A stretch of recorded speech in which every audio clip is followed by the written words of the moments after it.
JK. மோகன்நாத் அவர்கள் காங்கிரஸ் கட்சியில் இருந்தபோது அகில இந்திய அளவிலே தனக்கென்று ஒரு தனி முத்திரை பதித்தவர். தேசிய தலைவராக விளங்கியவர்.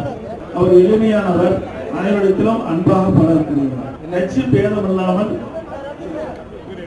யாரழைத்தாலும் இந்த நிகழ்ச்சியை பங்கெடுத்து அவரை மகிழ்விக்கக்கூடிய பண்பாளர். அதற்கு பிறகு 1996 தமிழ் மாநில காங்கிரஸ் என்ற ஒரு புதிய கட்சி தொடங்கி திறம்பட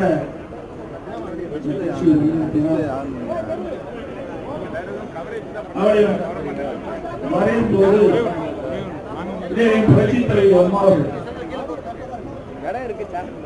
அவரை அடக்கம் செய்கின்ற இடத்தில் இறுதிச் சடங்கு முடியும் வரை அங்கேயே இருந்து அவர் புகழஞ்சி செலுத்தியவர் புரட்சித் தலைவர் அம்மா.